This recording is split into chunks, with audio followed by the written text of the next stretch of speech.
ወይኔ በላችሁ ያ ረብኪ አኒሞ ከንጀዱሜ ኡሉታልት ሰኑ ሱሬ ማረጋን ኦል ካወቴ ወዶ ፊዴ ማልቀፋ ያ ረብ ኢኑማ ሰልጳነ ያ ሸመረን ኢትዮጵያ ኢኑማ ሰልጳነ ያ ኢጆሌ ብያ ኬኛ badi maqaan nu nyaattame dhugaa. Egaa shamaar kafuune kabajamtootaa fi daawwattoota hordoftoota keenya nageenyi koo kan jaalalaa fi kabajaa bakkaa fi lafa irratti haa baay'atu. Anis obboleettiin keessan bakkaa fi lafan jirutti waaqayyoof galannaa ga'u nagaa fayyaa kootidha. Egaa waleen teessan teechetti hojii kushiinaa keessatti hojjechaa jirti. Dhugaa dubbachuudhaaf isa beenyuma jedhasani ni beektu yoo ta'e baay'een keessanii yeroo inni dhufutti akkanatti ol kaa'uun jaaladhu jechuudha. Qaffaazii na jalaa dhumatee harka kiyya duwwaan hojjechaara. Duraan isa kaawwadhu malee hin hojjedhu ture. Waan dhumatee jiruuf harkuma kiyyaanan hojjedha. Wannichi harkatti nama qaqqabata waan ta'eef jechuudha. Innaa kun baay'ee gaariidha. Haala kanaan mummuree raawwadhee tanan firiijii keessa maaragaan godhu waan jaaladhuufan gizee firii kiyyaa isan nanas takaakkala yoo jarri fidanii jechuudha akkanatti. Egaa sumarraan illee wannoonni yaada isinii dubbachuu kan yaadanarraa isinii fidee dhufe shamarran keenya viidiyoon kun baay'een irra deddeebi'ee ilaalee miidiyaa kanarra deemaa jira. Baay'ee na kufalchiise jechuudha. Dhugaa wanni akkanaa kun Itoophiyaa keessatti hafe. Itoophiyaa keessattuu ka dubartiin haadholiin keenya qamisii uffatanii gizee fincaan qabee fincaa'uu danda'u. Garuu haa ta'utti biyyoota Arabaa keessatti wanno fincaan si qabu dhiisee akka fedhodoo si qabe yoo bokotte hin bokotta malee urufa keessatti gadi taa'uun hin danda'amu tasallee. Aadaa isaaniitis miti waan akkanaa kana hin beekanis hin godhanis hin raawwatanis jechuudha. Dhugaa yoo dubbanne innaa ijoolleen keenya gizee tokko gaafa biyyarraa baatanii wantoota akkanaa kana sirritti beeku wantoonni qabdan biyyoota Arabaa keessatti jechuudha. Akkuma argitan mana isaanii guutumatti shintibeeti bichaadha. Akka tasaa gizee gadi baatanii fincaan nu qabatanii shakkitan jalqaba doo hin ba'iin duratti shintibeetidha. Amma isheen tunis baala gatuuf qoshasha gatuuf kan ishiin mana gadi baate. Gizuma ishiin gadi baatu qabe ta'a malee ka aganatti ishii muddee urufarra kan ishee teechisuu miti. Aduma ishiin gadi teechimmoo itti dhufanii jechuudha makiinadhaan. Kuniin adabsiisalleedha. Seerrilleen adabsiisalleedha dhugaa dubbachuudhaa fi an akka har'a nuti qoosadhaa fi dubbannu miti. Mucayyoo waan obboleettiin keenya takka taate sinitti dhaggeeffadha. Itoophiyaa irraa biiroo tokkotti wajjin dhufne xiyyaara tokko waliin dhufne jechuudha mucayyoo sayyemmi garmaachuu. Innaa mucayyoo suni maal gootii hojii galte. Mana hojii galteet maal gooti sanummoo biirootti himti bar hin qaanoftu jechuudha.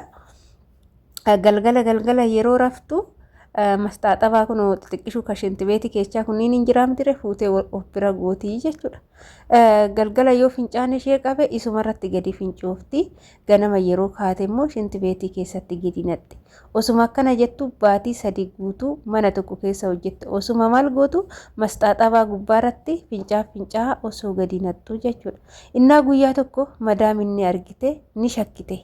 Irribumaa shii ka'ee kutaa shii banee wanna kana fuutee shintibeetii dhadhu ni shakkite. Maalidhanni kun jette irra deddeebiin shakkite gizee kana hordofuu eegalte jechuudha. Guyyaa kaanii shintibeetii kutaan ishiitillee ni shattate jechuudha. Fincaan mana bule jechuun ni shattata. Manni sun dhugaa rabbii warroonni amma biyya keenyatti pooppuudhaaf fincaan manatti fincaananii ganama gadi naqasuun manni sun ni shattata. Foolii biraa fidaa deema dhugaa dubbachuudhaaf sanuu hixaana minaamina yoo itti aarsan malee. Innaa qanii kaan madaamin waan isheen hojjettu kana hunda irra geeche gara biiroo fidde. Gaafa biirootti nu fuulduratti madaamin akkana jettee himtu ani bikka mucayyoo sanii qaana'ee bakka seenuun dhabe jechuudha. Dhugaan sinitti asoosamaa miti seenaa dhugaadha jechuudha.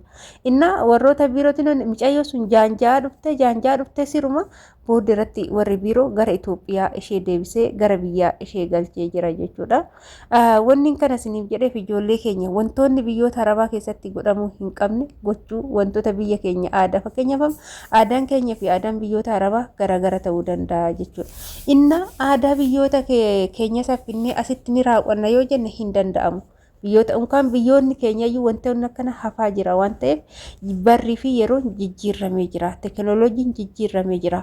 Wanti hundumtuu bakka kaleechaa bakka duraanii san wanti jiru hin jiru jechuudha. Kanaaf hundi keenyayyuu bakka kaleechaa sanii of qulqulleessuu qabna. Jijjiiramuu qabna. Zabana wajjin deemuu qabna. Mindinno karaa irratti biyya Arabaa keessatti karaa irratti surree baafatanii keessattuu dubartiin surree baafattee haala kanaan dubartii fincaanii fincooftu dhugaa dubbachuudhaaf. Kanaafuu akka biyyaa baatanitti hinaafina. Biyyoonni Arabaa dhugaa aadaan isaanii waa baay'eetu jira. Baradhaa aadaa isaanii. Dhugaa ani naqaana viidiyoo kana irratti illee viidiyoo hojjechuun naqaanichus immoo haa ta'uti immoo obboleewwan kiyyaa kaawwan barsiisuu danda'a. Wanti kun dogongora akkanaa obboleewwan kiyyaa irraa deebi'uu irraa barachuu qabu kan jedhuun sinii fidee dhufee warroonni obboloonni keenya dogongora akkanaa dogongortan yoo jiraattan gadi baatanii odoo gibbii dhiqaa jirtan akka tasaa fincaan siin qabee rakkoo maal qaba jettanii achumatti gadi fincooftan bakka yeroo jirtan akkuma biyya keenya sinitti fakkaatu wanti kun dogongora guddaadha. Dogongora guddaadha. Kanaaf irraa watinaa wantoota akkana keessa darbee jechuudha. Yeroo hojii hojjettan akka tasaa qofaan siin qabe akka tasaa hanxiffachuun yoo siin qabe zim jettanii akkuma jirtan kanatti akkanumatti yoo hanxiffattan jarri hin jaalatan. Akkanumatti yoo qofaatan jaraa miti nuuyyuu hin jaalannu. Yoo afaan keessa hanxiffoo yoo siin qabe daftanii sooftii fudhattanii funyaan keechan qabatanii zoor jettanii isaan bira hanxiffachuu. Gizee qofaatan illee daftanii sooftii fudhattanii qofaan siin qabe taanaan afaan keessan qabatanii isaan bira zoor jettanii qofa'u.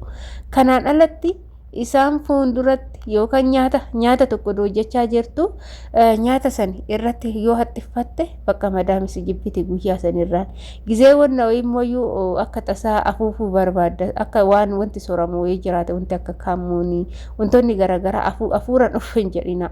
Wantuma tokko yoo hojjettan afuuraan of hin jedhina. Jarri hin jaalatan waan akkasii tasallee amma akka biyya keenya sanii wanta tokko inni afuuraan nuti of jechuu hin jaalanna. Wantoota akkasii garuu Araba biratti aadaa isaaniitiin miti waan ta'eef waan akkasiisan hin raawwatina. Jarri sin jibbu. Jarri takka sin jibbinaan sin jaalachuu hin beekan.